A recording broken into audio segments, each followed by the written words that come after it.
안녕하세요. 이렇다 231회 시작하도록 하겠습니다. 오늘 알파조님 나오셨어요. 안녕하세요. 알파조입니다. 네, 오늘 찬희쌤 나오셨습니다. 안녕하세요. 찬희쌤입니다. 아주 많이 바쁘신 분인데 제가 어저께 국회 앞에서 기자회견이 있었는데 네. 말을 하다가 점점 흥분이 돼갖고 네. 이게 탄소 중립 녹색 성장 기본법 통과된 거에 이제 이거에 대한 규탄 시위했어요? 규탄 기자회견 기자회견 했구나. 네. 목소리가 해야지, 점점 당연히. 해서 이제 네. 유튜브에 있습니다. 완전히 거의 선동 방송을 했습니다.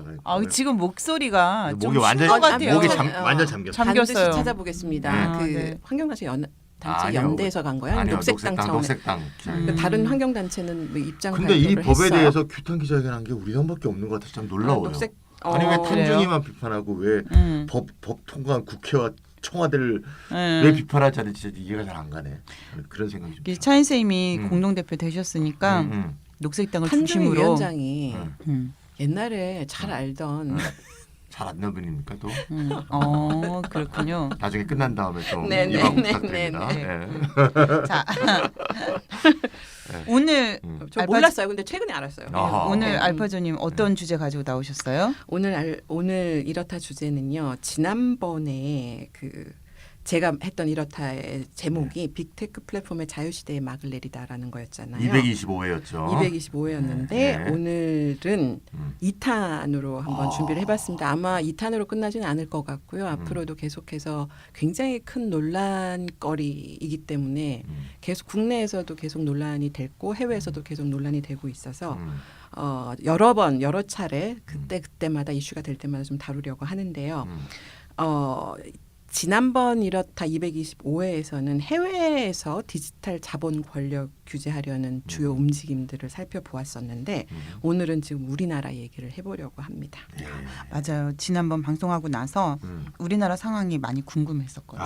맞아. 앞으로 또 어떻게 전개될 것인가 네. 이런 생각들도 있었고. 저는 예. 우리나라 상황이 되게 흥미롭고 네네. 흥미진진하고 재미있다고 생각을 하고 있는데 네. 먼저 여기서 한 가지 우리나라 얘기하기 전에 한 가지 짚고 넘어가야 될 게 하나가 있는데 사실 디지털 온라인 시장이라는 게 국경은 큰 의미가 없잖아요. 그렇죠. 온라인에 뭐 여기까지 인터넷 세상이라는 데가 여기까지는 한국 시장이고 여기까지는 뭐 이렇게 명확하게 국경을 구분해서 시장을 나눌 수가 없는 거예요.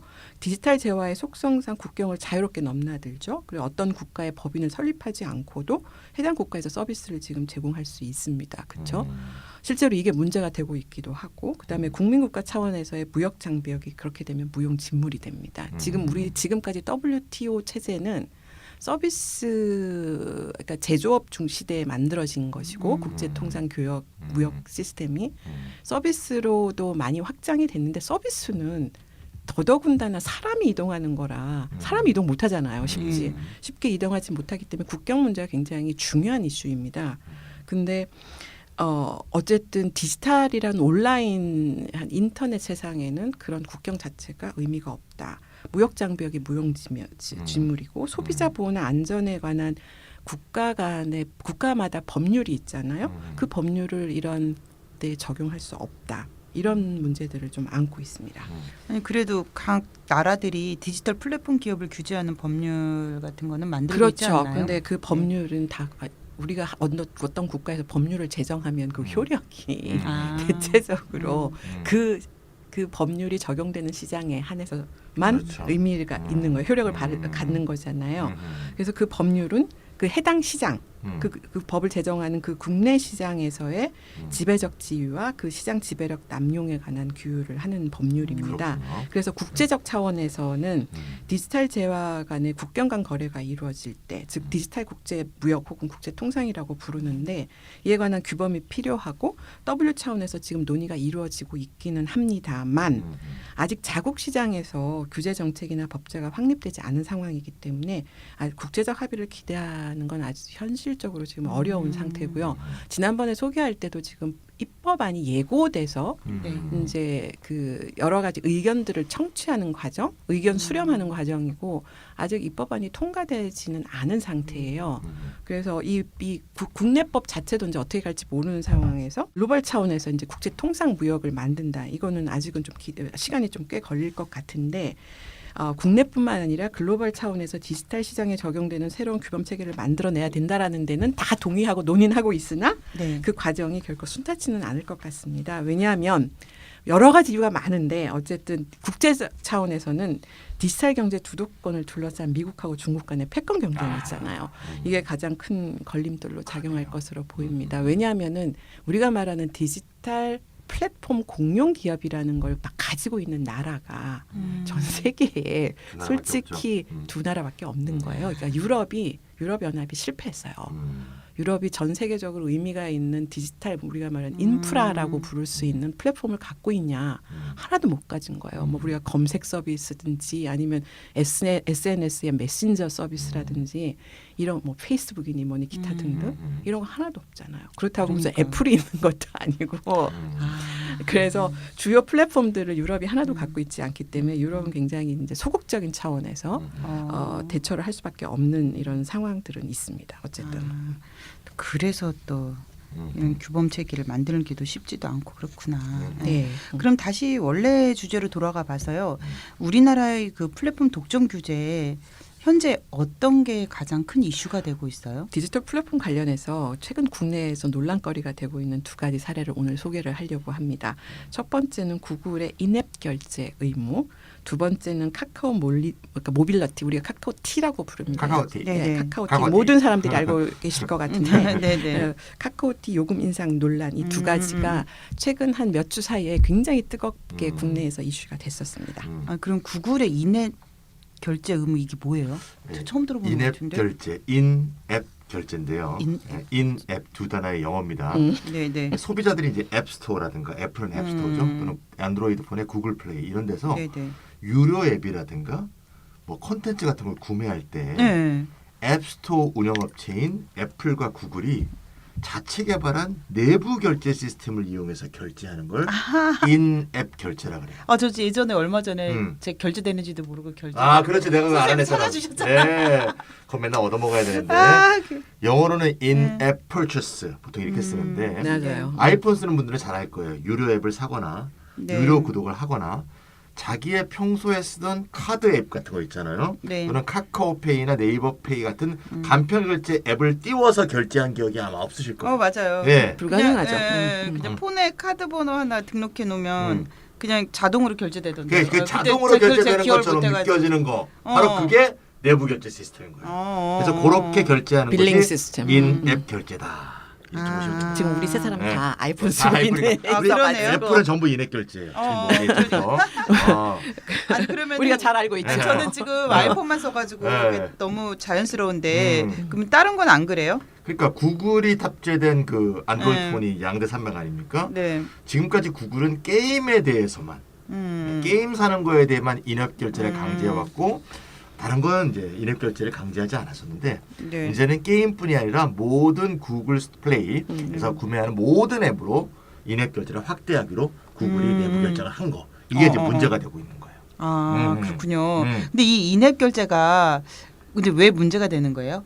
저 같은 사례가 있어서 그런가 모르겠는데 예, 그건 아니에요. 그건 아니에요. 그건 아니 아니에요. 운영업체 자체 내부 결제 시스템 이용하는 것이랑 외부 결제 시스템을 이용하는 게 어떤 차이가 있어요? 구매하는 소비자 입장에서는 뭐 별 차이가 없을 것으로 보일 거예요. 그리고 실제로 이번에 구글 인앱 결제 강제가 그러니까 실행이 된다 하더라도 소비자는 아마 거의 느끼지는 못할 거라고 생각하는데 그 왜 그러냐면은 그 우리가 이 수수료를 낼 때 네. 그 수수료를 결제 시스템을 사용하면 그 업자가 그 수수료를 내기 때문에 그렇죠, 그래요. 그렇죠. 그러니까 우리는 그냥 카드를 쓰면 네. 그 비용만 지불하는 거잖아요. 네, 뭐 컨텐츠가 그렇죠. 내가 뭐 어디 뭐 게임을 하다가 뭐 하나 15,000원 15,000원이지. 게임 뭐 유료 앱을 다운로드 받았어. 그럼 나는 그 15,000원만 지급하면 되는데 네. 이 결제 시스템을 쓰면 우리가 그거 카드 그러니까 신용카드랑 똑같다고 똑같은 생각하시면 돼요.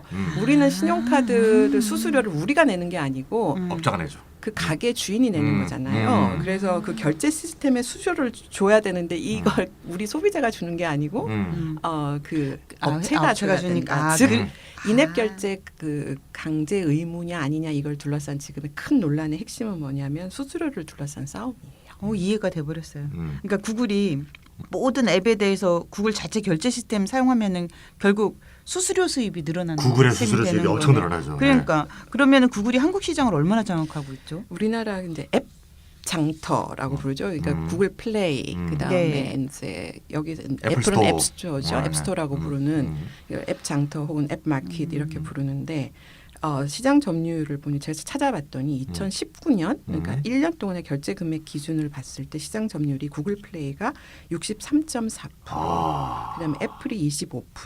근데 우리나라는 특이하게도 국내 업체인 원스토어라고 하는 게 있어요. 원스토어. 그게 10% 정도 이렇게 삼자 구도를 이루고 있는데 구글 플레이가 압도적이죠. 원스토어는 그럼 뭡니까? 원스토어는 SK가 설립한 원스토어라고 하는 앱 장터예요. 구글 플레이나 아니면은 앱스토어랑 똑같은 기능을 하는 거예요. 거기에 앱들 그래요? 그냥 다운로드 할 수 있어요. 그래서 국내 이동통 원래 SK가 설립한 거였었는데 국내 이동통신 3사하고 네이버도 원래 앱 장터를 운영을 한 적이 있어. 시작한 적이 있었는데 그래요? 이거를 다 통합해가지고 만든 앱 장터 말 국내 그래도 토종 앱. 원스토어네요. 그래서 원스토어예요. 그러니까 아마 이름이 달랐는데 아, 이 국내에 있는 뭐 아. 통신사들이 다 앱스토어를 다 아. 각자 운영을 하다가 아하. 하나로 SK 쪽으로 다 몰아서 어. 이제 이걸 원스토어라고 불렀어요. 어. 지금 아마 SK 쓰고 계세요? 통신사? 아니요. 안 아니요. 쓰세요? 알뜰폰. 저는 제가 SK를 쓰고 있는데 네. SK 폰을 샀더니 여기에 원스토어가 자동적으로 자동 들어와 났다. 있어요. 들어와 있어요. 근데 내가 네. 처음 나는 관심도 없어가지고 네네. 관심도 없어하고 이제 쳐다본 적도 한 번도 열어본 적이 없는데 나 지금 다시 이번에 한번 열어보려고 생각 중이기는 한데. 그럼 원스토어에서 검색해서 사게 되면 원스토어한테 수수료가 가겠군요. 당연하죠. 그러니까는 이제 이게 애플폰임에도 불구하고 원래 애플폰임에도 불구하고 애플폰은 이제 그 앱스토어를 여기 자동으로 여기 이제 네네. 설치가 돼 있잖아요. 이미 네네네. 구매할 때. 네. 근데 제가 이제 이거를 그 SK에서 샀더니 SK에서 산 거거든요. 제가 구매를 한 거거든요. 이 폰을. 그 이제 폰도 구매도 하고 거기서 이제 결제를 통신사도 SK를 했더니 하시고. 여기 원스토어가 자동으로 탑재가 돼 있더라고요. 애플폰을 이용하면서도 아까 SK 통신사를 이용하면 우리나라에서는 어쨌든 선택지가 생긴다. 제가 아니, 그 말씀 그러면은, 드리려고 하는 예, 거예요. 그 이게 잘 홍보를 하면 이제 민족 의식을 조금 당연하지. 자극하면은 근데 이건 이게 나와요. 이제 지금. 나와요. 10%에서 올라갑니다. 조금 지금 올라갈 많이 것 올라갔습니다. 같습니다. 많이 이번에 올라갈 것 이 논란이 같은데요? 생겨가지고 이제 또 네, 네. 국뽕이 일고 있습니다. 이제 그러니까요. 이게 업체들이 굉장히 잘 활용을 하는 거죠. 이제 사람들의 그러니까요? 이제 구글에 대한 적대감이 이제 높아지니까 이제 이 애플 스토어를 그러니까 그래요? 원스토어로 이제 이게 몰아가는 그런 분위기가 있고 근데 지금은 10% 그러니까 네. 2019년대 10%였는데 네, 최근에 네, 네. 그러니까 이게 이제 이 시장 점유율이 계속 굉장히 변동이 심해요. 근데 전체적으로 이 구도 자체가 바뀌지는 않는데 최근에 2021년 이 구글 사태 벌어지고 인앱 결제 강제 이 사태가 작년 9월에 시작되거든요. 네. 그때부터 이제 원스토어가 약진을 하고 있어요. 어쨌든 아마 나중에 아마 얘기를 하게 될 수 있을지 모르겠네. 시간이 될지 모르겠네요. 아니 어쨌든. 그래도 안드로이드 폰을 많이 쓰니까 그럼요. 안드로이드 이- 폰이. 구글 플레이 점유율이 그래도 엄청 높아요. 아까 63%라 그랬죠. 예, 예. 그러니까요. 그러면은 이렇게 점유율이 높은 상태에서 인앱 결제를 의무하게 되면은 구글 수입 엄청날 것 같거든요. 근데 수수료가 한 몇 % 정도 돼요? 인앱 결제 시에 구글과 애플은 결제 금액의 30%를 플랫폼 이용료로 받아가고 있습니다. 야, 그러니까 이게 좋습니다. 결제 수수료라기보다는 내가 앱장터라는 서비스를 너희들한테 제공하잖아. 그러니까 업자들한테 너희들이 앱 개발자들한테 네. 콘텐츠 개발자들한테 이제 그러면 너희들이 내 장을 이용했으니 여기에 이용료를 내. 이제 이걸 결제 시스템을 이용해서 이용료를 수취해가는 구조라고 보셔야 되는 아니 거예요. 오프에서 보면 거의 약간 지대 보증금이 이게 지대 수입이야, 지대 지대 수입. 수입. 그러니까 짱 지대 박아 수입이야. 놓고. 그러면은 이제 예를 들어 부동산이랑 값 비슷한데. 그런 그러니까 거예요. 백화점 같은 개념이라고. 그렇죠, 백화점에. 하면 네. 백화점 물리적 시장이잖아요. 네네. 그러니까 물리적 시장에 내가 백화점에 입점하려고 그러면 우리가 그러니까요. 그냥 공짜 못 들어가잖아요. 그렇죠. 네네. 입점 수수료 내야 될 거 아니에요? 아니면 사용료를 내든지 그렇죠. 그런 개념이라고 생각하시면 근데 그게 돼요. 너무 그러니까는 금액이 너무 크다 근데. 그 그렇죠. 30% 근데 3%도 요즘에 아니고. 웬만한 디지털 플랫폼들 있잖아요. 네네. 그게 30%를 그냥 그러니까. 이게 이유가 있는지는 모르겠는데 제가 한번 나중에 찾아봐야 되겠는데 웬만한 플랫폼 이용료가 대부분 30%예요. 그러니까 이게 그 이유가 있을 거예요. 분명히 원가 계산하고 뭐 기타 등등해서 자기 수익 계산해서 했을 것 같은데 뭐 우버 같은 경우에 택시를 이용하는 플랫폼에 대해서 지불하는 수수료도 있고 배민 뭐 이런 배달 업체들한테 음식점들이 거기에 가입돼 있잖아요. 가맹으로 걔네 그 음식점들이 지불하는 수수료 얼마인지 이런 것들을 이렇게 다 한번 비교를 해보면은 어쨌든 그 30%를 플랫폼 이용료로 받아가고 있는데 국내 업체인 원스토어도 원래 30%였었어요. 아, 그래요? 그러니까 이게 일정하게 그냥 담합 같은 건가라는 생각도 드는데 하나가 30%를 정하면 그냥 나머지도 따라서 30%를 다 정해서 원스토어도 30% 수수료를 징수를 했습니다. 그러니까 백화점 개념이라고 생각하면 입점 수수료 내라 이제 이런 개념이라고 생각하시면 되고 그래서 30%를 징수를 하다가 2018년도에 20%로 수수료를 전체적으로 낮춰서 이름 명칭을 착한 가격이라고 이름을 붙였어요. 그러니까 구글이나 애플은 30% 하니까 우린 20% 낮췄어. 그래서 착한 가격을 앞세워서 지금 시장을 공략하고 있습니다. 그러니까 이번에 한바탕 논란이 된 것은 바로 앱 시장 1위 업체인 구글이 작년에 6월 갑자기 구글 플레이에서 인앱 결제를 의무화한다는 방침을 밝히면서부터 이제 이게 논란이 시작이 된 거예요. 완전히 갑질이에요. 그쵸, 갑질이죠. 그래서 구글 플레이 신규 등록하는 앱은 2021년 1월 20일부터 그다음에 이미 등록된 앱은 1년의 유효 기간을 두겠다. 이미 들어와 있으니까. 네. 그래서 2021년 10월부터 인앱 결제가 강제되고 일괄적으로 30% 수수료를 부과하겠다. 이게 이제 작년에 구글이 발표한 인앱 결제 의무 내용입니다. 네. 애플은 이미 이렇게 하고 있고요. 최근에 우리나라에서 이제 그 구글의 독점 횡포가 원래 구글은 이 독점 시장이 검색 엔진 시장이었는데 네. 이게 모바일 앱 시장에서 이제 구글 횡포 논란이 이제 우리나라에서 일어나게 된 것이죠.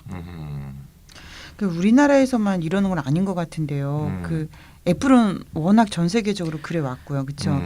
근데 이런 반발이 있을 법도 한데 네, 없어요. 우리가 뭐 경험받으시 애플은 원래부터 네. 모든 앱에 이제 인앱 결제를 네, 네. 당연시하는 그런 시스템을 만들어 왔던 거고. 그거는 유명하잖아요. 네. 그 폐쇄적인 생태. 그래서 처음부터 이제 플래시 같은 것도 못 쓰게 하고 네. 그랬던 게 다 그렇게 자기가 독식하기 위해서 했던 것으로 거의 높은 수저 이미 그 돌아가신 스티브 잡스가 이미 처음부터 애초부터 뭐 그런 애초부터 그 구상 먼 그 원대한 꿈이었죠. 생태계란 말 그때부터 많이 자기 썼잖아요. 왕국, 애플 자기 왕국을 왕국. 결정한 만들고. 근데 이제 국내에서는 이제 안드로이드 폰 이용자가 훨씬 더 많아갖고 애플에서 인앱 결제 강제하는 거 뭐 그 앱등이들 얘기고 자기들하고 상관없다고 생각했는데 유럽에서도 이런 문제가 있었어요. 유럽은 이제 애플 쓸 사람이 많잖아요. 미국도 그래서 많죠.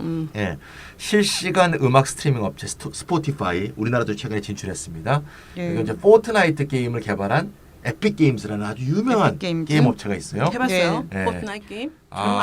저는 게임을 안 하니까. 게임을 하지 않지만 아들이 저는 해봤어요. 아들이 하는 걸 봤습니다. 예. 저 모르겠어요. 엄청 유명해. 엄청 히트 엄청 쳤어요. 이 두 사람 막 업체가 죽이는 거예요. 그냥. 애플을 상대로 네. 반독점 소송을 지금 벌이고 있는 중이에요.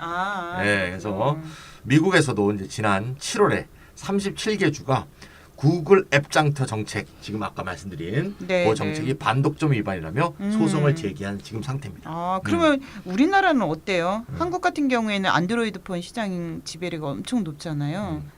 문제가 더 클 것 같은데. 당연히 문제가 더 크죠. 그래서 네. 구글의 인앱 결제 강제 방침에 대해서 국내 앱 제작업체들이 네. 일제히 부당하다며 들고 일어나서 네. 그 중에서도 이제 가장 거세게 저항하는 데가 어디냐?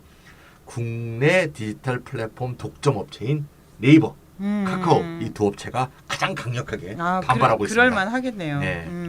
아까도 말씀드렸던 것처럼 네이버는 국내 제3의 앱 장터인 원스토어의 2대 주주예요. 그 1대 주주는 당연히 SK이고요. 네. 근데 네이버가 이제 2대 주주니까 자기 이해관계가 없지 않아 있어요. 제가 봤을 때는.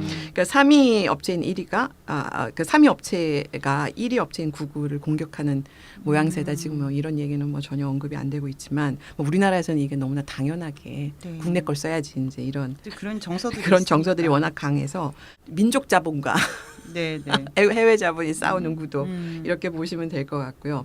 그러자 국내 국회에 과학기술정보방송통신위원회 과방위 이게 지금 언론중재법 때문에 난리지 네네네. 않습니까? 국회의원들이 앞다투어 구글의 인앱 결제 강제를 금지하는 법안 일명 구글 갑질 방지법을 내놓았습니다. 구글 갑질 방지법. 아니 저 약간 이례적인 게 음. 국회가 이 각종 갑질에 대해서 이렇게 발빠르게 대응한 적이 없잖아요. 종알같이 움직였어요. 그러니까요. 신기하네요.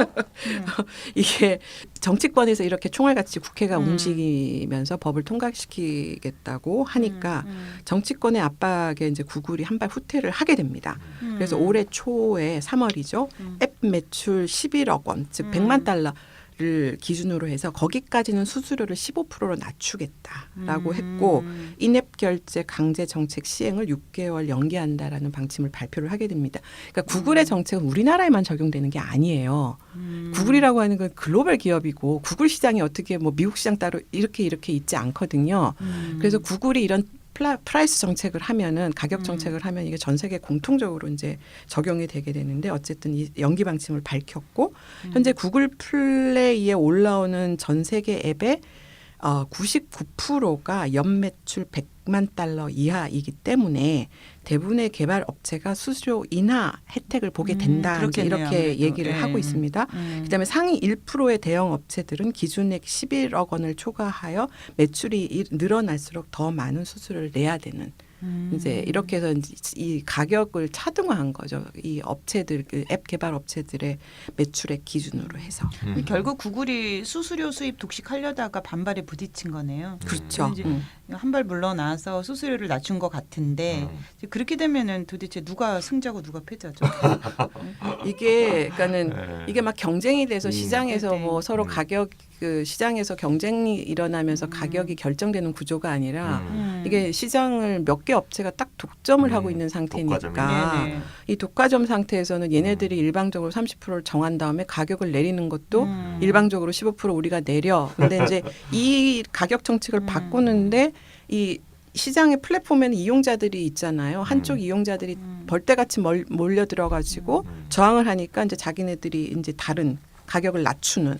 그러니까 시장이 아니라 서로 협상력에 의해서 아니면 힘의 이제 대결 구도에 의해서 이제 가격이 변하게 되는 이런 구조를 갖고 있는 거 시장이 없으니까 이때 이제 구글의 인앱 결제 강제나 11억 원 매출액 기준 차등수로 정책으로 과연 누가 타격을 받게 될까? 네이버하고 사실은 카카오입니다. 게임사들은 원래 인앱 결제가 의무였기 때문에 대형 게임사는 크게 달라지는 게 없어요. 그러니까 소형 게임사는 수수료 인하 혜택을 누리잖아요. 15%가 굳이 되니까. 반대 투쟁에 나서야 할 의미가 없어요. 그러니까는 애플은 무조건 다 해왔으니까 문제가 여기서 이 논란이 없는데 지금까지 이제 구글 플레이는 게임은 무조건 30% 이미 인앱 강제 결제 해왔다가 그다음에 나머지 전부 확대한다고 그러니까 지금까지 안 내던 데가 있었을 거 아니에요. 그다음 안 내던 데는 이제 반발하게 되는 거고 그다음 이제 원래 내던 사람들 입장에서는 원래 냈던 건데 15% 내려갔으니까 당연히 이제 속으로 내심 환영을 하고는 있겠죠. 근데 국내에서 그러면은 안 내던 내가 누구였을까 한번 생각을 해보면은 네이버와 카카오는 국내 시장에서 사실 구글 인앱 결제를 사용하지 않았던 대표적인 업체입니다. 그러니까 사실 자체적으로 결제 시스템을 구축한다라는 뜻이거든요. 그걸 할 수 있는 업체들은 소형 업체들은 할 수 없어요. 결제 시스템을 구축하는 게 그렇게 만만치 않은 비용이 들어가고 운영 관리를 해야 되는 거니까 자체 결제 시스템을 구축해서 운영을 해온 게 이제 그 대표적인 네이버나 카카오 같은 거대 우리나라로 치면 우리나라의 빅텍이죠. 빅테크 업체죠. 그렇게 운영을 해왔기 때문에 30% 앱장터 수수료를 내지를 않았습니다. 지금까지. 그렇죠. 근데 두 업체가 구글 앱장터 가격 정책에 가장 큰 목소리를 내면서 반대 투쟁을 주도하는 이유도 바로 여기에 있을 수밖에 없고요. 지금 우리나라의 뭐 인터넷 기업 협회 뭐 이런 데에서 그다음에 전자금융 거래에 관해서도 이제 핀테크 협회 뭐 이런 데들이 있는데 여기에서도 이제 이 두 업체가 유일하게 돈을 가장 많이 벌고 돈을 버는 데니까 얘네들이 다 주도를 하는 이 협회들을. 그렇죠. 그래서 어쨌든 이제 이 두 업체가 마치 협회 대표 주자이고 당연히 돈도 많으니까 이 협회 움직임이나 이런 대관 업무나 이런 여론 작업에서 가장 큰 목소리를 내고 있고, 근데 카카오 네이버의 자체 결제 시스템은 국내용입니다. 그래서 미국이나 일본, 동남아 등의 해외 서비스를 제공할 때는 구글 인앱 결제를 사용을 해왔습니다. 해외까지 자기네들이 전 세계를 커버하는 이 빌링 시스템을 만들고 결제 시스템 만들려면 돈 많이 들잖아요. 아직까지 여기 단계까지는 못 나갔기 때문에 어쨌든 해외 거는 구글 인앱 결제에서 지금까지 계속 내왔던 거예요. 그래서 30% 이제 구글 인앱 결제 의무화가 만약에 실행이 된다면 30% 수수료 적용 대상은 네이버들 웹툰, 뭐 그다음 카카오, 뭐 멜론, 뭐 카카오 페이지 이런 얘네들이 이제 워낙 매출액 기준이 당연히 11억 원 넘지 않겠습니까? 이제 이런 데들이 가장 큰 타격을 받게 되는 업체였던 거예요. 제가 아까 이제 질문을 했었잖아요. 수수료율을 이제 구글이 낮춰가지고 누가 승자고 누가 패자냐 여쭤봤었는데 그러면 결국 구글이 승리를 했다고 봐야 되는 건가요? 아니요, 구글이 참패를 했죠. 아, 참패인가요? 우리 저기 마돈나님 신문 안 읽으시는구나. 네, 네. 이게 지금 최근 며칠 동안 요즘 신문을 도배를 하고 신문을 안 읽어요. 있는데 그저께 뭐가 아, 중요한 일이 그런가요? 있었어요. 네. 그래서 구글이 수수료 인하 방침도 밝히면서 뭔가 이제 양보하는 듯한 네. 뭔가 이런 태도를 보였는데 실제로 그런 거에 아랑곳하지 않고 국회 꽈방이가 꽈방이 아닙니다. 과방입니다. 과방위가 네. 그 토종 디지털 플랫폼 업체 이권을 보호하기 위해서 여당 단독으로 법사위에서는 일단 이제 구글 갑질 아니요 법사위가 과방위에서 이제 그 구글 갑질 방지법을 처리를 했고요. 그 다음에 이제 구글 8월 30일 며칠 안 됐습니다. 인앱 결제 강제를 금지하는 내용을 담은 일명 구글 갑질 방지법 이게 전기통신사업법에 있습니다. 그 개정안을 이 국회의 본회의를 통과가 됐습니다. 그러니까 이때 원래 그 언론중재법 같이 올라갔었어요. 이 본회의가. 그래서 30일 날 8월 31일 통과된 법이 많아요. 엄청나게 많아요. 종부세법도 통과됐고 사실은 아까 얘기했던 탄소 중립, 녹색 성장 맞아요. 기본법도 그 통과됐고 다 8월 탄소 30일이에요. 중립법도 들어가 있고 그다음에 사실 이때 30일 날 원래 본회의에 상정된 법안이 엄청나게 엄청나게 많았었고 많아요. 중요한 법안 되게 이게 많았었거든요. 다 그냥 도매급으로 싹 근데 이제 넘어가더라고요. 구글갑질 방지법이 워낙 도배를 하니까 언론중재법도 네네네. 크게 들어가서 너무 사실 이슈가 커가지고 네. 이제 주목을 못 받았는데 네. 그때 본회의가 연기가 됐잖아요. 그렇죠. 네. 그러면서 언론중재법은 이제 빠지게 됐고 빠지고. 이제 9월 말일로 미뤄졌고 27일로 미뤄졌고 31일 날 본회의가 네, 네. 열려서 임시국회 본회의가 열려가지고 이때 이제 무더기로 이 법들이 다 통과됐어요. 통과가 됐어요. 그래서 구글 감지법도 통과가 됐고 이로써 종부세 우리나라가 2% 줄이는 것도 다 통과됐어요. 통과됐어요. 그러니까요. 어쨌든 저는 그거에 관심이 있어요. 세계 최초로 네. 플랫폼 인앱 결제 금지법을 제정한 나라가 됐습니다. 이게 세계 최초예요. 와 세계 최초. 그러니까 완전히 이게 세계적으로도 큰 빅 이슈가 될 수밖에. 네. 아니 없어요. 그러면은 지금 이게 세계 최초로 이게 한국에서 인앱 결제 금지법을 제정을 했다라고 하면 미국이나 유럽 같은 나라들이 아주 민감하게 반응하지 않을까요? 구글이라는 골리앗에 네. 맞선 이 한국의 한국의 짱돌이죠. 이게. 그러니까요. 정치권에 완전히 네. 지금 막 천사가 쏟아지고 있습니다. 아까 이제 알파조가 말했던 업체인데 네. 그러니까 애플에 대해서 포트나이트, 이제 반독점 소송을 벌이고 있다는 그 포트나이트 게임 개발업체인 에픽게임스의 대표가 네. 팀 스윈이라는 사람이에요. 이 사람이 8월 31일 날 네. 인앱결제법이 통과됐잖아요. 네. 그럼 미국 시각으로 그 다음 날이 또 역시 8월 31일이겠죠. 네. 미국 시각에서 8월 31일 날 이 한국의 인앱결제 금지법을 환영하면서 트위터에 뭐라고 썼느냐? 네. I am a Korean. 나는 한국인이다. 아우 너무 오버요. 라고 선언했는데 네. 이게 다 역사적 맥락이 있는데 네. 1963년도에 이 베를린 위기라고 있었어요. 네. 베를린이 이렇게 동독 사이에 딱 박혀 있었거든요. 네. 근데 동독 사이에 박혀 있는 베를린이 서베를린, 동베를린 이렇게 나눠져 그렇죠. 있어요. 그래서 예. 거기에 동독이 장벽을 쌓기 시작했죠. 그렇죠. 이때 네. 장벽 사태. 네, 그래서 이른바 베를린 사태가 돼서 베를린 장벽 사태. 네네. 고립돼 있는 서베를린이 위기에 처한 이 상황이 당시 굉장히 긴장 상황이었거든요. 이때 이제 존 F 케네디가 나는 베를린 사람이다. 아. Ich bin Berliner. 이런 말을 독일어로 써갖고 했어요. 독일어로. 아. 네. 그래서 저도 이 정도의 독일어는 압니다. 아, 그런가요? 이 앞에 분은 독일어 굉장히 잘하시지만 네. 이때 서독을 지지했던 거를 패러디해서 어. I'm a Korean. 세계 왜 한국말로 하지? 요거 아쉽다.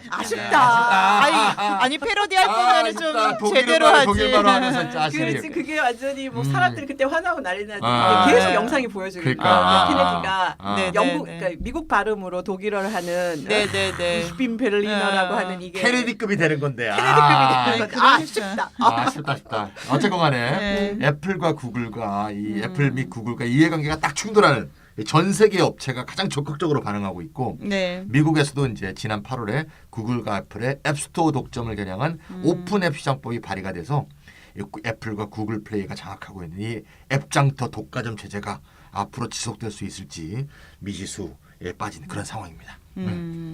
아까 짱돌 얘기하셨는데 네. 제대로 날린 거 맞는 건지 그런 생각이 드네요. 네. 근데 뭔가 찝찝한 게 있는데요. 왜 한국에서 인앱 결제 금지로 가장 큰 이익을 보는 자들이 네이버랑 카카오잖아요. 네네네. 네, 좀 왠지 좀 찝찝해요. 찝찝하죠. 네이버 네. 카카오를 도와주는 법이 같죠. 그렇죠. 예. 그러니까 뭐 구글 갑질하는 건 네. 당연히 이제 차단을 하고 통제를 해야 되는 거는 맞죠. 근데 음. 뭔가 씁쓸한 게 있어요. 네. 뭔가 뒷맛이 씁쓸해요. 좀. 그러니까요. 아까 그 에픽 게임즈 대표 얘기했었잖아요. 스위니 대표. 음. 이게 포브스가 발표한 음. 세계 부호 재산 순위를 따졌을 때 보면 이 사람이 가진 재산이 네. 8조 원이에요. 8조. 엄청나다. 빌 그러니까- 게이츠보다 조금 모자라네. 그러니까는 그 에픽 게임즈로 엄청나게 성공한 네. 그 기업 업체인 거죠. 기업체를 그렇죠. 소유하고 있고 대표직을 맡고 있는 사람인데, 그러니까 슈퍼리치가 I'm Korean 했다고 이제 난 자랑스러운 한국인이다라고 이제 얘기를 한 건데, 그러니까 슈퍼리치와 슈퍼리치 간의 대결이다. 그래서 좀 씁쓸한 뒷맛이 남는데 현재 정치권의 논의가 왜 씁쓸한가 좀 생각을 해보면 디지털 독점 자본 권력을 견제해서 콘텐츠 생산에서 유통 소비에 이르기까지 가치 사슬 전체 참여자의 이익 균형을 보장하는 방향으로 시장 생태계를 구축하려는 게 원래 정치권의 임무라는 거예요. 그렇죠. 근데 국내에서 갑질을 서슴지 않고 있는 토종 디지털 플랫폼들의 이권은 이거 너무 재밌다. 토종 디지털 플랫폼. 그다음에 거기에 급급하다는 그런 인상이 드는 거죠. 그러니까는 그러니까. 우리나라 정치권이 정말 총알같이 나서서 이렇게 빨리 법안을 그러니까요. 순식간에 만들어준 적이 과연 있냐? 언제 이렇게 웬일로 이렇게 용기 있나 용기를 했어요. 네. 내고 있냐? 네. 이게 굉장히 그러니까는 그것 때문에 법 하나 만들고 개정하는 게 얼마나 어려운 일인데 그렇게 그러니까요. 순식간에 총알같이 움직이는데 음. 그래서 구글의 갑질에는 정말 신속하고 단호하게 대응을 하면서 세계 최초로 완전히 이 플랫폼 네. 구글 그 갑질 방지 법안을 만들면서 이렇게 대응을 하는데도 왜 국내 토종 플랫폼의 갑질에는 이렇게 관대할까? 이런 이중성을 보일까? 민족 자본 육성이라는 대의를 위해서 마땅히 그래야 한다라는 인식이 지배적인 건 아닌가? 사실 지배적이죠. 네네. 이제 그것 때문에 사실은 좀 뒷맛이 씁쓸한 거죠. 그러니까 결국 그 민족주의 이데올로기가 작동을 한 거잖아요. 그러니까 한국 그 이 거대 두 플랫폼 업체로서는 되게 좋은 환경이다. 이거는 이것만큼 좋은 맞아요. 환경이 있을 수가 없다. 그 생각나잖아요. 생각이 옛날에 들고. 우리 8.15 깃발 휘둘리면서 네. 한글 8.15 버전 사라. 그래서 그래서 개념이 있어. 그러니까요. 마이크로소프트를 대항하는 이 다윗의 이 8.15 한글. 예. 그래서 우리나라 국민들 모두가 8.15 한글을 쓰고 행정망도 전부 한글을 쓰고 있지 않습니까? 그러니까 이게 민족주의 황당한 나라죠, 이게. 한국에서는 이 네. 민족주의가 네. 진짜 홍보 마케팅에는 네. 이것만 한 게 없는 자본이 제일 활용하고 그러니까 있는 거예요. 이번에 네. 확인할 네. 수 있는 건 뭐냐면은 네. 과연 그렇게 해서 이게 아까도 얘기했지만은 이 시장 생태계에서 처음에 네. 창작자들이 있잖아요. 네. 그러니까 이게 시장이 처음 그러니까 개인 창작자들이 있고 예를 들면 콘텐츠 창작하는 개인 창작자들이 있고 그다음에 콘텐츠 에이전시가 있습니다 중간에. 네. 그다음에 그럼 우리나라에서는 이 콘텐츠 에이전시나 창작자들이 어디서 이 예를 들면 웹툰이나 게임을 만들면 어디서 팔아요 주로.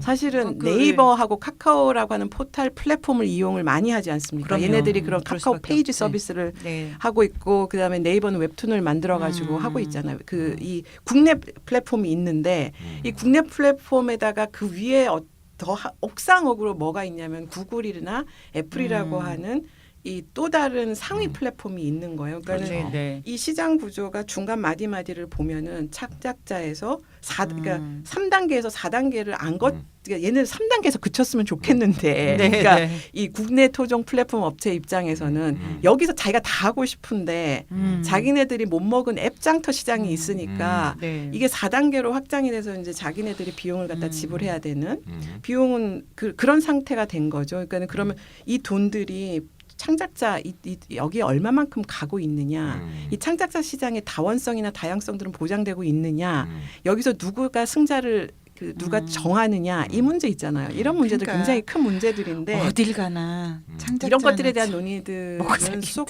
들어간 상태에서 수수료 문제가 되면서 민족 자본, 해외 자본 형태의 그 구도에서 네. 이 구글 방지법이 통과가 된 거예요. 그게 씁쓸한 거죠. 네.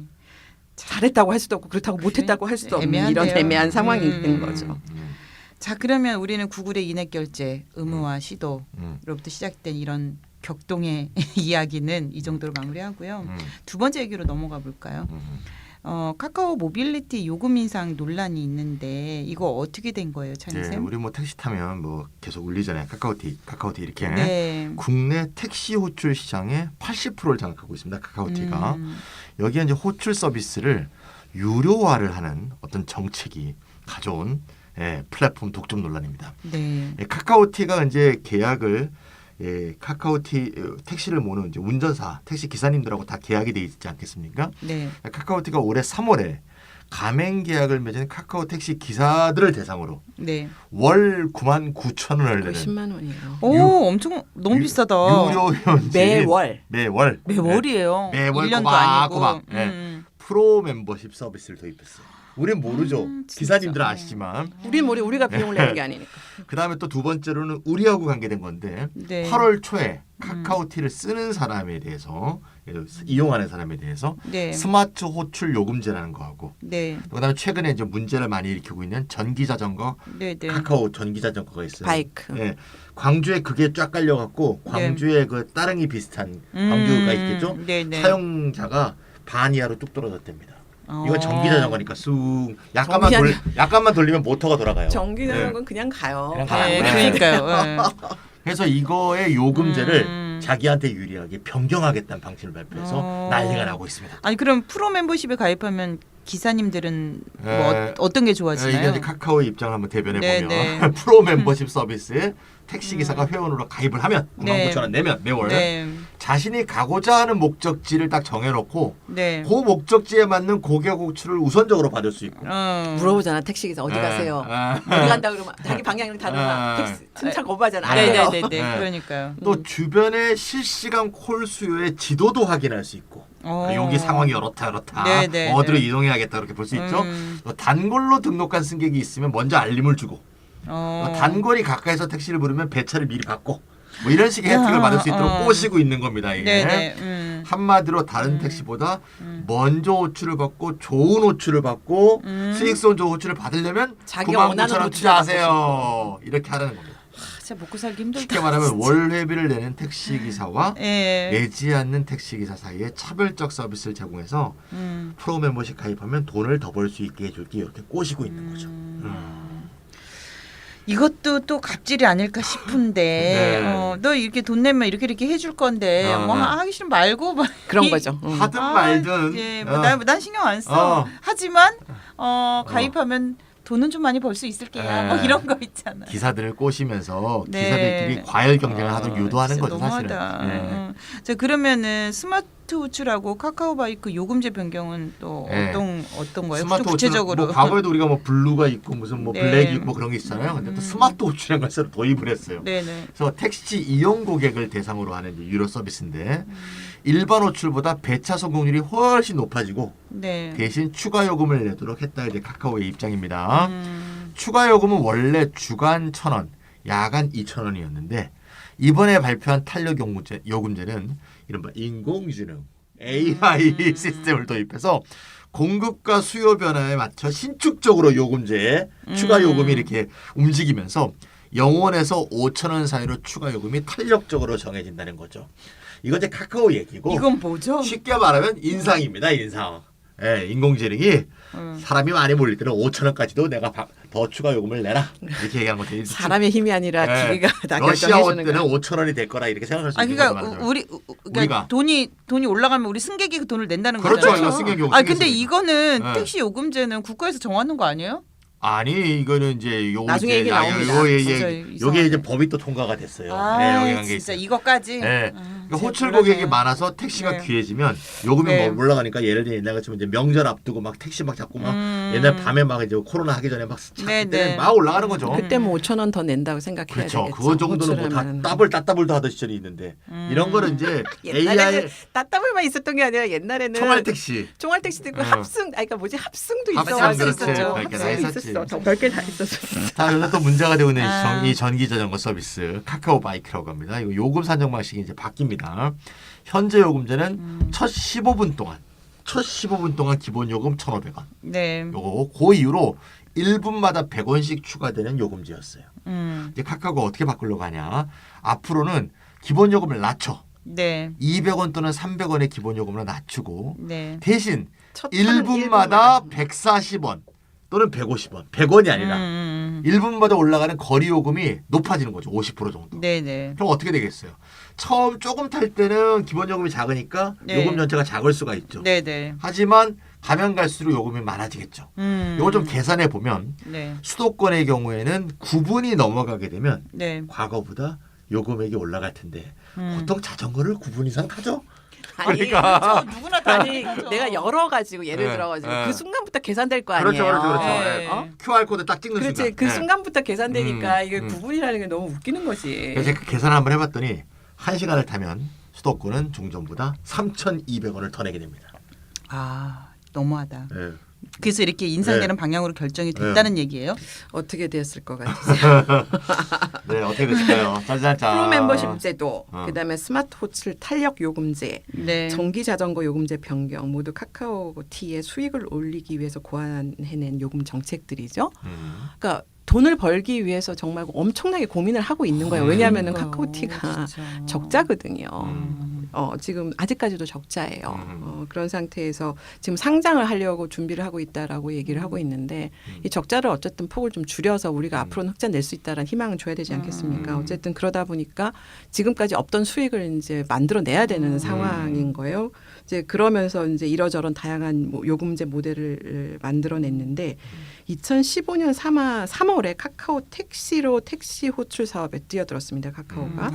그래서 택시 기사와 고객 모두에게 처음에는 다 무료였죠. 그렇죠. 무료로 호출 서비스를 제공하면서 적자를 벗어나지 못하고 있는 이런 상태인데 지금 아까 말씀드린 수익 모델이 너무 절실한 거예요. 그래서 호출 서비스를 차별화하고 그 대가로 좋은 서비스에 대해서는 이제 우리가 좋은 서비스 주니까 돈을 내라. 나머지는 그냥 무료로 이용할 수 있다. 이제 이런 방식으로 수익원을 지금 넓혀 나가겠다는 구상으로 보시면 됩니다. 우리 유튜브도 보면은 왜 프리미엄 유튜브 해가지고 네. 끊어지지 뭐 않습니다. 이제 광고 뭐 이런 거 다 어, 빼고 맞아요. 돈 내면 다 해준다. 그 스포티파이라고 하는 그 음악 스트리밍 서비스도 그렇거든요. 이제 광고 없애 돈 내고 해라 이제 이런 거예요. 그러니까 프리미엄 서비스를 제공할 테니까 이 서비스가 좋아지는 것만큼에 대해서 돈을 내라 이제 이런 거죠. 뭐 처음에는 무료였다가 근데 문제는 카카오티가 요금 인상안을 발표를 하자마자 난리가 났습니다. 독점 사업자 횡포라는 비난과 폭리 논란이 막 들끓는 거예요. 소비자들. 그러니까 택시를 이용하는 고객들이 난리가 난 거예요. 언론에서. 그래서 어쩔 수 없이 카카오티가 네네. 발표 10일 만에 꼬리를 내려서 요금 인상안을 철회를 했어요. 근데 카카오는 이게 요금 인상하려다가 항복한 게 이번 처음이 아닌 것 같은데. 그렇죠. 왜냐하면 네. 2018년에도 네. 주변에 빈 택시를 바로 잡아주는 기능인 즉시 배차 서비스를 도입을 네, 해서 네. 최대 5,000원의 이제 요금을 받으려고 했었습니다. 네. 그러다가 정부와 택시업계에 반대에 부딪혀서 철회를 한 적이 있는데 3년 만에 또 다시 시도를 했다가 이번에도 이제 실패를 하고 말았던 거죠. 뭐 그렇다고 해서 그러니까 카카오 입장에서는 우리나라 이제 택시가 잘 안 잡히잖아요. 고객 입장에서는. 네네. 그 승차 거부도 많고 하니까 네네. 이 문제를 사회 문제 해결이라고 생각하고 자기네들이 굉장히 소비자를 위한 혁신적인 서비스를 만들어 가지고 거기 서비스를 제공하는 만큼 돈을 받겠다고 하는데 이게 왜 안 통하는지 이해가 아마 안 될 거라는 생각은 들어요. 그래서 절대 포기할 수가 없다. 이제 이번에도 탄력 요금제를 이제 그렇다고 해서 완전히 포기한 건 아니다. 다음에 다시 시도하겠다. 이제 이렇게 얘기를 했는데 어쨌든 스마트 호출 추가 요금 상한선 지금 2,000원으로 밤에는 2,000원 하고 낮에는 1,000원 하고 있거든요. 네네. 그러니까 2,000원을 초과하지 않는 범위 내에서 요금제를 개편을 하겠다. 좀 조만간 뭐 다시 방안이 나올 것 같기는 한데 소비자가 근데 여기서 문제를 보면은 소비자가 지불하는 택시 요금 우회 인상은 철회를 했어요. 네. 그런데 택시 기사 대상으로 하는 프로 멤버십 제도 네네네. 월 거의 10만 원. 이 제도는 그대로 유지가 됩니다. 만만한 게 택시 기사네. 아, 그러니까 이게 네, 택시 진짜. 기사분들이 되게 분노한. 택시 기사는 목줄이 달려 있으니까. 그러니까요. 근데 아무래도 카카오티가 택시 호출 시장 거의 평정하고 있잖아요. 그렇죠. 거의 뭐 일주일에 한 선생님 한 몇 분 사용하세요? 저는 택시 안 타니까 거의 안 쓰고요. 택시 탈 때도 있었잖아요. 한 달에 한 번도 안 타는 것 같아요. 택시는. 그래요? 저도. 저도 최근에는 네. 한 달에 한 번도 안 타는데 한참 작년까지 술 먹고 돌아다닐 때는 정말 코로나 택시를 이용하지 못하게끔 만들어냈어. 네, 그러네요. 네. 근데 이게 이 손님과 택시기사 사이에서 배차권이랑 강력한 무기를 배경으로 유료 서비스를 확대하려고 하는 기조를 갖고 있는 것 같기는 해요. 근데 이런 행동을 일단 어떻게 봐야 될까요? 이것도 당연히 갑질이죠. 뭐 음. 구글이나 애플이 앱 상터를 가지고 갑질하는 거랑 사실 동일한 성격이고요. 네. 플랫폼을 가지고 있고 나머지 이 플랫폼을 이용을 할 수밖에 없고 해야만 하는 상황에 다들 놓여 있잖아요. 거기에서 그걸 이용해서 뭐 가격을 이렇게도 올리고 저렇게도 올리고 하는 이건 분명히 갑질인데 시장이 없으니까 시장이 없기 때문에 다른 경쟁자가 있으면은 다른 경쟁자가 네. 나와가지고 다른 서비스로 다른 가격을 제공을 하면 변화가 있을 수 있는데 이거는 뭐 플랫폼 독점 사업자이기 때문에 갑질이라고 볼 수가 있고 카카오티 같은 경우 서비스를 일반하고 프리미엄으로 차별해서 뭐 이거 카카오만 하는 게 아니라 아까 모든 거의 대부분의 어떤 무료 서비스를 제공하는 모든 플랫폼 업체들이 다 동일한 방식으로 하고 있죠. 그러니까 후자에 한해서 즉 프리미엄 서비스에 한해서 이용 요금을 부과하려는 것인데 택시 기사와 손님에게 다양한 호출 서비스를 제공하고 선택권을 준 것처럼 보입니다. 그렇죠? 그렇지만 실상 그렇지 않죠. 왜냐하면 카카오티가 일단 수익을 올리려면 무료의 일반 서비스 이용자는 줄이려고 하는 그렇죠. 생각을 가지고 대부분의 사람들이 유료의 프리미엄 서비스 이용자를 늘려야지 자기가 돈을 버니까 네. 그렇게 하는 욕심을 그런 생각을 가질 거 아니에요. 그렇다고 돈을 내고 프리미엄 서비스를 이용하는 손님과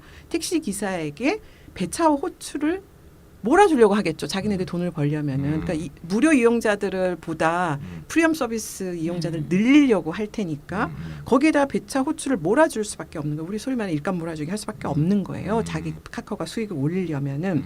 실제로 프리미엄 멤버십 가입을 하지 않은 택시 기사는 배차 순위에서 당연히 밀려나고 호출을 받지 못한다는 불만과 함께 이게 어떻게 자유로운 선택이냐 아니다라는 그런 불만, 그다음에 유료 회원제 가입을 사실상 강제한다는 비난들이 택시 기사들 사이에서 지금 빗발치고 있습니다. 그러니까 소비자 이탈이 무서워가지고 탄력 요금제 최대 5천 원 인상은 철회는 했는데 택시 기사를 상대로 한 카카오티의 갑질은 사실 지금 거둘 생각이 없어 보이니까 택시 기사들이 난리가 또 구체적으로 나겠네요. 그러니까 일감 몰아주기 프리미엄 네네네. 가입자들한테 일감 몰아주기를 할 수밖에 배차 먼저 해주고 호출 먼저 이제 몰아주니까 가입하지 않는 이 일반 택시 기사들 일반 서비스 호출만 하는 입장에서는 엄청나게 화가 날 수밖에 없겠죠. 그야말로 뭐 울며 겨자 먹기죠. 그리고 그러니까. 또 프로 멤버십 가입한 기사한테도 들어보니까 네. 별로 혜택도 없다. 돈만 냈지. 그런 이런 얘기도 또 많이 불만도 또 나와요. 나옵니다. 예. 그것도 현재는 많이 아직 나와. 자리를 또 못 예. 잡아서 그런 거. 예. 아니 택시가 그렇게 네네. 뜻대로 있잖아요. 잘 안 돼요, 그게. 저도 한번 예. 저는 네. 이제 우버를 한번 이용을 한번 이용을 해봤는데 네네. 택시를 불러서 몇 시에 나온대요. 네. 온대요. 몇 분 후에 온다고 이렇게 나왔어요. 네네. 그래서 내려갔는데 갑자기 시간이 확 바뀌면서 10분 이상을 기다리게 하더라고요. 그러면서 원래 제가 내려갈 때 아파트에서 내려갈 때 위치가 차가 이제 위치를 다 보여줘요. 지도에서 보여주죠. 이 차가 우버는 어디에 다 있는지. 보여주죠. 예. 그러니까 바로 우리 집 앞에 와 있더라고요. 거의. 네. 그래서 이제 그 시간에 맞춰서 딱 내려갔지. 음. 그랬더니 이게 이 차가 사실 다른 손님을 태우고 가던 차였던 거예요. 아. 그러니까 우리 집에서 한참 멀은 데까지 가는 차였던 거를 이 호출을 받았어요. 미리 받았구나. 미리 받아버린 아. 거고 이 차가 그래서 어디서 돌아가지고 나오는 모습이 다 보이는데 이게 지도상으로 다 확인이 네네네. 되는데 거기에 오는데 10몇 분이 걸린 거죠. 그러니까. 그러니까 나는 가서 10몇 분을 길거리에서 기다렸어. 만약에 그냥 길거리에서 택시 잡았으면 바로 타고 갔을 거야. 빈차 막 보낼 때 그러니까. 속쓰리잖아요. 내 차 아니 기다리느라고 그래서 어디 빈차 막 보낼 눈앞에 때. 마침 아파트 네, 단지에서 네, 네. 나가는 빈차가 있어가지고 내가 네. 그거 보니까 속쓰리더라고. 결국에는 그러니까. 나중에는 일을 마치고 올 때도 택시를 불렀는데 음. 안 와. 콜이 안 잡혀. 아. 결국은 그래가지고는 포기를 하고 그냥 길거리 택시 잡아타고 갔어요. 그러니까는 이게 아무리 AI가 네, 가장 네. 현명하게 가장 음. 주변에 있는 택시를 찾아준다 하더라도 네, 이게 네. 딱딱 그 시간대에 맞춰서 온다. 저는 그거 불가능하다고 생각합니다. 지리적 어쨌든. 한계가 있으니까요. 아무래도. 그쵸. 그 저는 가장 편했던 게 콜택시를 부를 때 이제 얘들 콜택시가 있잖아요. 요즘 예전에 거의 다 있었지. 카카오를 예전에 있었죠. 저도 이용하지만, 옛날에 네. 그 다리 다쳤을 때 그러니까 콜택시 콜택시 많이 전화를 불러가지고 하면 했어요. 그 중개하시는 분이 다 이제 알아서 해주시잖아요. 뭐 기사님이 안 되면 다른 기사님 잡아서 하고 뭐 이런 식으로. 아 그냥 그게 더 좋았지 않았나 이런 생각도 예전에는 좀 그 들고. 돈 주고 콜택시 많이 이용했었죠. 네네. 그때. 내가 거동이 불편한 경우 이럴 네네네. 때. 맞아요. 지금도 이제 지방에서는 2,000원 콜택시 합니다. 네네. 그러니까요. 하죠. 네, 지방에. 아 맞아, 제주도 맞아. 그때 가서 콜택시 많이 음. 이용하죠. 제주도에서도 저도 택시 많이 타고 다녔거든요. 자차 운전 안 하고 다니고. 갑질도 분명하고 음. 시장 지배자의 독점 행위인 것도 맞는데 음. 그 현행법에서 가격 인상이나 요금제 변경이 불법인가요? 일단 이게 가격 정책이 불법이냐라고 물어보셨는데 전혀 네네네. 그렇지 않습니다. 불법 아닙니다. 그러니까 오. 카카오티의 프로 멤버십 제도나 탄력 요금제는 네. 올해 4월 초에 시행에 들어간 여객 자동차 운수 사업법 택시법이라고 보시면 되고 거기에 의거해서 합법적인 가격 정책이에요. 그러니까 그러면은 우리 이 여객 자동차 운수 사업법에 대해서 좀 살펴봐야 되는데 작년 3월에 정부 국계 택시업계 플랫폼 업계 이제 카카오 택시죠. 모여서 사회적 타협을 합니다. 관련 업계 그 전부가 타다가 여러분 기억하실 거예요. 아, 타다 타다가 기억하죠. 우리 때 엄청나게 방송했었잖아요. 그 논란이 됐었었잖아요. 네. 그것 때문에 택시업계가 한번 이제 한번 그 난리가 타다를 났었죠. 처음에 허용했다가 나중에 금지를 하는 네. 사태가 벌어진 거잖아요. 네. 그 타다 금지법을 개정을 했단 말이에요. 음. 그래서 이 통과가 된 다음에 이 이해관계자들이 정부랑 이제 국회까지 다 모여가지고 사회적 대타협을 합니다. 그러니까 타다를 금지시켜 놓고 네. 우리가 영원히 플랫폼 그 택시 업체를 금지할 거냐 택시 서비스를 그러니까 그렇지는 않다. 그래서 플랫폼 운송업을 택시 제도에 포함시키는데 합의를 봤어요. 그래서 그러면서 여객 자동차 운수 사업법을 개정을 하게 됩니다. 그 개정안 내용에 따르면은 카카오티, 뭐 우버 뭐 이런 거죠. 요즘에는 이번에 SK가 네네. 인수를 했죠. 플랫폼 운송 사업자들에 대해서 요금 규제, 그다음에 사업구역 제한, 우리 택시는 다 사업구역 제한이 있잖아요. 행정구역별로.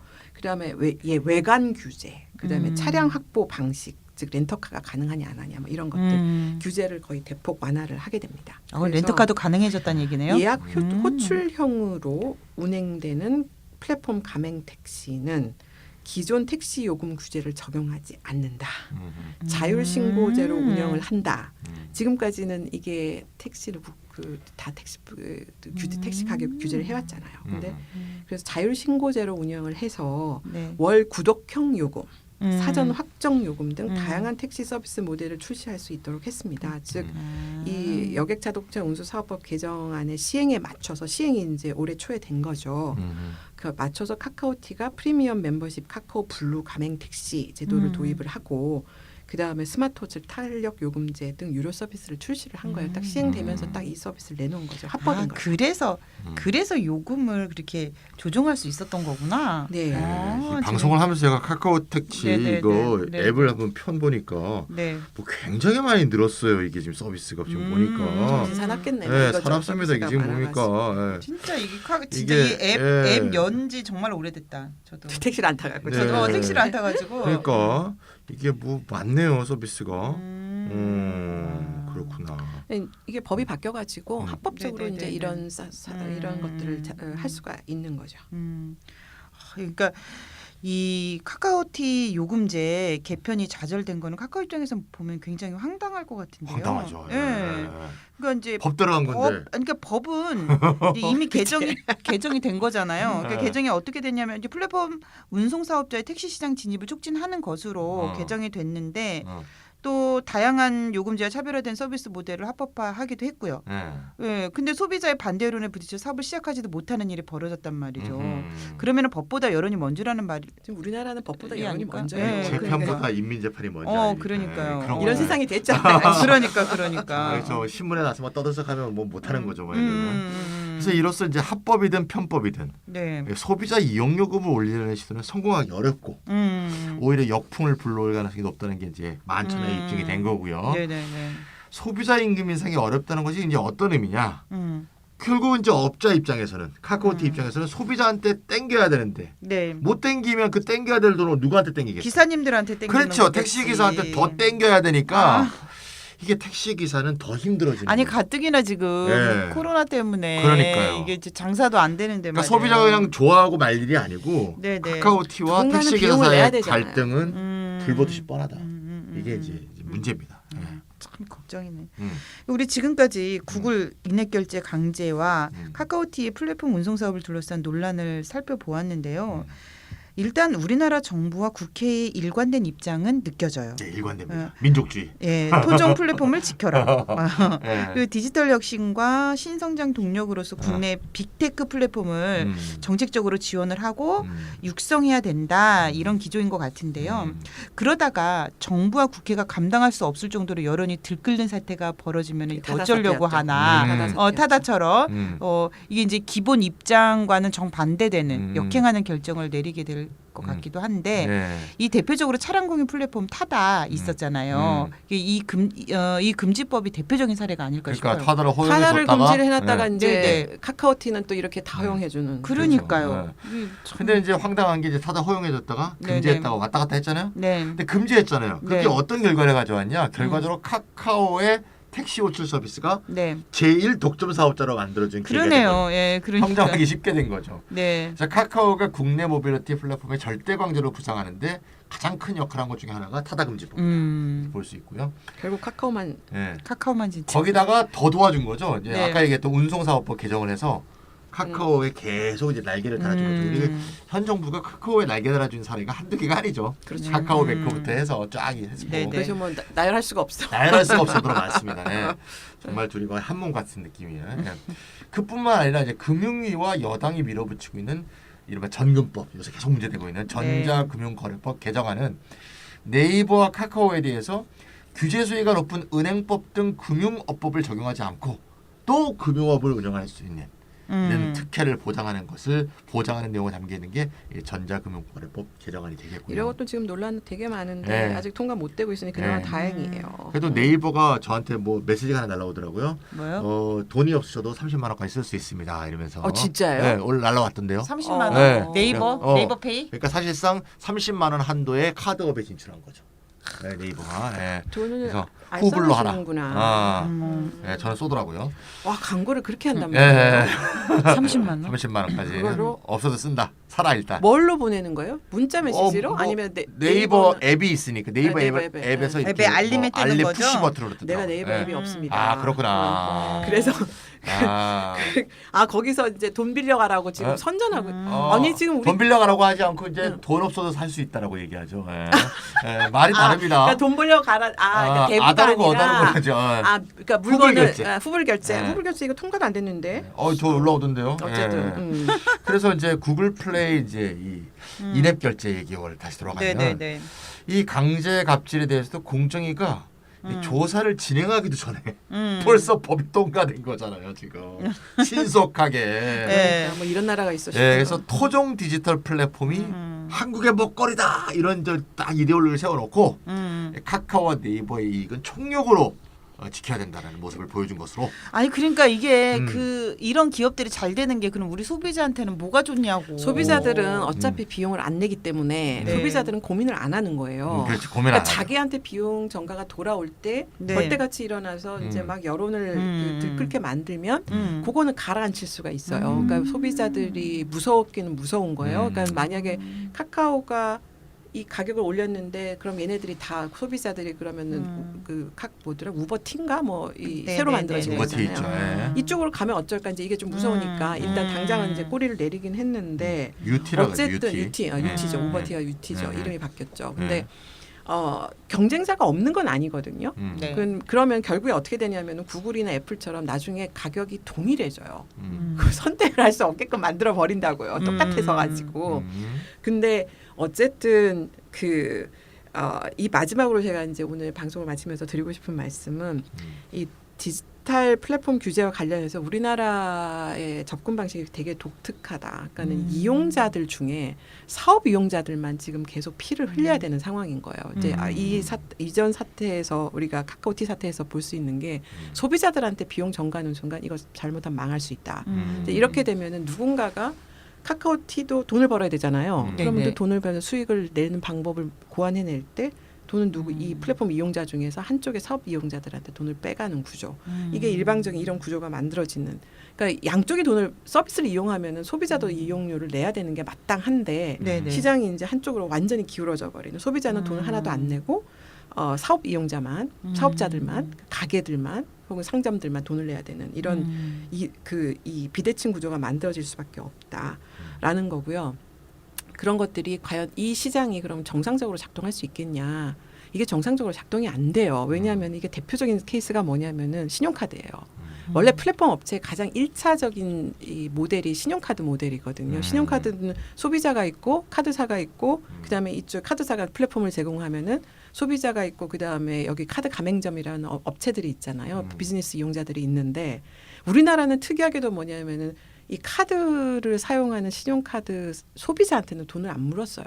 다 물으잖아요. 외국에는 이 신용카드 발급받으면 신용카드 카드 수수료 내야 되거든요. 이용자도. 근데 우리나라는 이걸 안 만들어 놓고 가맹점한테 돈을 다 물게 하니까 네. 소비자가 낼 수수료까지 이 가맹점이 다 물게 되는 구조가 되니까는 이게 나중에 카드 가맹점 수수료 높다고 막 업체들이 데모를 하고 난리가 났잖아요. 그럼 네네. 어떻게 대응해요? 정부가 이 카드사를 압박해서 수수료를 계속 낮추는 정부 개입이 들어올 수밖에 아니 뭐 없는 제로페이를 만든다든가 이렇게 제로페이를 하니까. 만들든지 이제 정부가 카드사는 이미 시장이 있어요. 카드는 독점 시장이 아니잖아요. 네네. 이 시장이 있음에도 불구하고 한쪽에다가만 비용을 일방적으로 전가를 시켜놓으니까 이게 문제가 해결이 안 되고 이쪽은 계속 피를 봐야 되는 구조에서는 결국 정부가 개입해서 압박을 해서 가격 정책을 정부가 정하게 되고 정부가 정해요 이제는.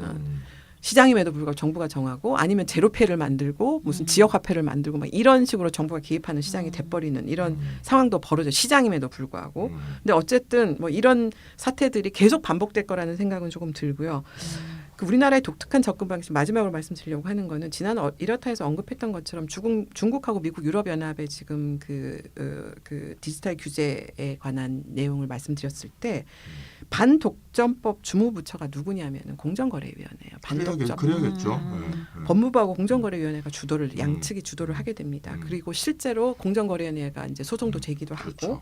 하고 있는데 우리나라는 되게 흥미로운 게 뭐냐면은 온라인 플랫폼 규제 권한을 놓고 공정위하고 방통위가 서로 자기 소관이라고 싸움을 하고 있어요. 밥그릇 싸움을 하고 밥그릇 있어요. 싸움 하고 있네. 방통위가. 방통위가 중간에 들어와가지고 이번에 그 구글 네. 갑질 방지법도 제가 전기통신 사업자 법안을 개정한 거라고 말씀드렸잖아요. 먼저 방통위가 움직여갖고 이 법을 확 통과시켜 버린 거예요. 그러니까 공정위는 그렇게 못합니다. 왜냐하면 공정위는 얘네들의 계속 뭐냐면 절차를 다 거쳐야 되기 때문에 시간이 좀 걸리거든요. 근데 우리나라 공정위는 그렇다고 가만히 있던 건 아니에요. 이미 유럽연합, 중국, 미국에서 다 이제 이 플랫폼 규제 법안을 반독점 법으로 바꾸고 있잖아요. 공정위도 지난 1월에 올해 들어서 1월에 온라인 플랫폼 공정화에 관한 법률 제정안을 국회에 제출을 했습니다. 그래서 지금 해외 주요국의 반독점법 개정 추세에 지금 보조를 마치고 있는 중이기는 합니다. 근데 방통위는 이에 맞서서 온라인 플랫폼 이용자 보호에 관한 법률 제정안을 발의를 해놓고 공정위가 디지털 콘텐츠 분야나 ICT 분야에 전문성이 없다는 이유를 내세워가지고 자신이 주무부처가 되겠다라고 주장을 하고 있는 거예요. 그러니까 우리나라만 독특하게도 방통위가 공정위를 제치고 나서서 온라인 플랫폼 규제 권한을 요구를 하고 있는 상태인 거죠.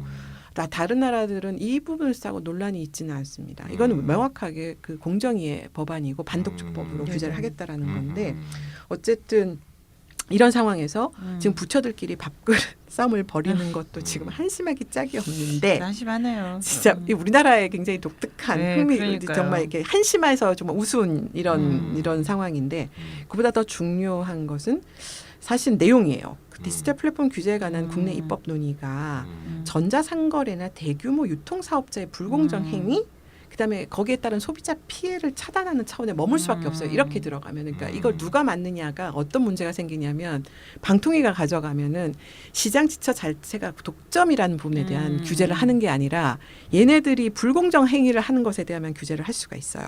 하게 돼요. 왜냐하면 시장 구조 자체는 여기서 못 바꾸거든요. 이건 공정위에서 할 수밖에 반독점법에서 할 수밖에 없는 건데 지난번 이렇다 해서 언급했던 것처럼 왜 디지털 경제의 필수 인프라를 제공하는 대형 플랫폼 업체에 대해서 별도의 반독점법 규제를 해야 되느냐 이 필요성에 대해서 공감대가 이렇게 형성되고 있다고 말씀을 드렸는데 그 문제는 단순히 얘네들이 불공정 행위를 한다. 뭐 가격을 30% 했다가 갑자기 그럼 30% 했다가 뭐 10%를 낮추면 이게 불공정 행위가 아니냐. 이런 문제가 아니라는 거예요. 단순히 이거는 그냥 불공정 행위는 어디에서든지 일어날 수 있는 건데 시장 독점이 아니어도 일어날 수 있고 그렇잖아요. 그런데 뭐 백화점이 독점이어서 뭐 이런 갑질을 하겠습니까? 그런 건 아니라는 거예요. 그래서 이 독점 문제에 대해서 대응을 해야 될 필요가 있는 거. 이 문제는 당연히 반독점법으로 해야 되는 게 맞습니다. 근데 이게 왜 문제냐? 이 소수의 공용 플랫폼, 빅테크 플랫폼들의 독점적 지배력이나 구조화된 권력이 경쟁적 시장 질서를 훼손 당연히 하죠. 근데 여기서 안 그친다는 거예요. 이게 공권력을 무력화하고 민주주의를 위협할 수 있다라는 데에 대한 문제의식이 여기 깔려 있어야 되는데 이게 단순히 시장 질서 해쳤어. 그러니까 우리가 규제하기 위해서 2차원 당연히 넘어서는 문제라는 거예요. 그래서 이런 문제의식은 아예 없어요. 그러니까 이게 국내 플랫폼들은 착한 가격 하면은 독점해도 돼. 이렇게 가는 구조로 갈 가능성이 매우 높고 보호해 주는 거죠. 그래서 우리나라 정부나 국회가 시장 독재가 만들어지는 거거든요. 이렇게 되면은 그렇죠. 아까 지난번에 말씀 방송 기억하실지 모르겠는데 정부를 대신해서 디지털 시장에서 시장 규칙을 만들고 그 다음에 감시도 하고 처벌도 하잖아요. 얘네들이 이건 지금까지 공권력만 했던 역할이고 기능인데 이거를 사기업이 그렇게 한다는 거예요. 디지털 시장에서 독재를 하겠다는 거거든요. 이 시장 독재로부터 민주주의를 지키는 것에 별 관심이 없다. 우리나라는 토종 플랫폼의 민원을 해결하고 이권을 지키는 일에 전력 투구하고 있다 이런 의구심을 지울 수가 없는 거죠. 그래서 굉장히 씁쓸합니다.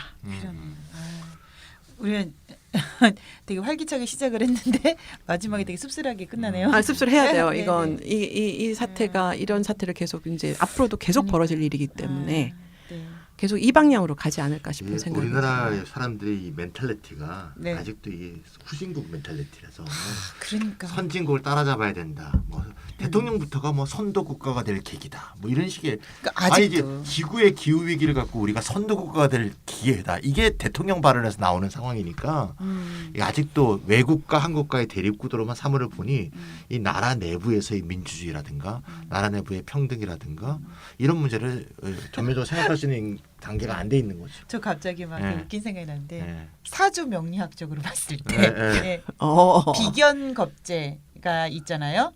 그러면은 그게 뭔가요? 뭐예요? 그런 어려운 아니 말을 그러니까 예를 들어 그냥 이걸 비견겹자가 있다라고 하면 어. 자꾸 경쟁하고 겨룰 일이 많다 이렇게 보면 돼요. 그러니까 저는 한국이라는 자체가 이런 멘탈리티 문제도 있고 원체 비견겁제를 타고난 국가인가 이런 생각이 드는 게 늘 경쟁하고 지정학적으로 그런가? 예, 늘 경쟁하고 예, 늘 유럽은 겨루고 더하죠. 유럽은. 늘 나라 겨루. 조그만 나라들이 그렇죠. 지정학적으로 보면 유럽이 더 하죠. 근데 그렇죠. 우리 맨날 전쟁하고 이랬잖아요. 한국의 멘탈들은 대부분 일단 남보다 더 잘해야 되고 경쟁에 익숙하고 늘 겨루고 견주고 막 그게 늘 그랬나? 저는 늘 그랬나 싶어요. 전 조선시대까지는 안 그랬던 것 아니 같은데. 저는 제가 학교 다닐 때만 네네네. 하더라도 네네. 학교 친구들을 뭐 경쟁자라고 생각하던가 했던가 이런 아, 기억이 저는 그거는 없어요. 90년대부터 그랬을 거예요. 아마 저희가 행복은 성적순이 아니잖아요. 라는 영화가 나오는 그 시대거든요. 그때부터 서서히 시작됐던 것 같아. 되게 아주 극단적인 경쟁 있잖아요. 아, 그러니까 학교에서도 그렇고 이제 이후에 이제 시장으로 가면 또 더더욱 심해지는 건 자본주의 영향이겠죠. 네. 네. 근데 그 경쟁이 싫어서 지금 독점을 하겠다고 지금 플랫폼들이 뭐 네네. 시장을 평정을 하고 있는데 이걸 어떻게 우리가 봐야 되는지에 대해서는 민주주의 관점 굉장히 중요하게 견지를 해야 될 것 중요한 같아요. 것 같아요. 그 민주주의는 다원성인데 시장에서 독재가 된다라고 하는 게 다원성하고는 그렇죠. 그렇죠. 세상은 양립하기 어렵죠. 다원적인데 시장이 독재가 된다 그러면 정치는 어떻게 되겠습니까? 그쵸. 시장 독재와 정치 독재는요 동전의 양면이거든요. 네네네. 그래서 그러네요. 그것도 그 시장의 독재가 만들어진다. 우리가 이걸 독점이라고 한다면 네네. 이게 정치적으로 어떤 영향을 미칠 것인지 한번 잘 생각해 보셔야 돼요. 아. 이게 단순히 시장에만 머무르지 않는다는 거니까 네네네. 이런 문제의식들을 좀 경각심을 가질 필요 있을 것 같아요. 그쵸. 예전엔 총칼로 독재를 했다면 시장 독점으로 인한 정치적인 영향은 아무래도 돈으로 지금 그래서 음. 지난번에 말씀드린 것처럼 돈 독재가 되겠네요. 돈 미국도 독재. 중국도 네네. 대처를 할 수밖에 없는 상황이에요. 네, 예, 좋습니다. 예, 오늘 231회는요 국내 온라인 플랫폼 규제 정책을 중심으로 포퓰리즘과 토종 플랫폼 이권 보호 사이에서 길을 일탈한 주제로 이야기 나눠봤습니다. 코로나 건강 조심하시고요. 예, 다음 주에 뵙도록 하겠습니다. 안녕히 계세요. 네.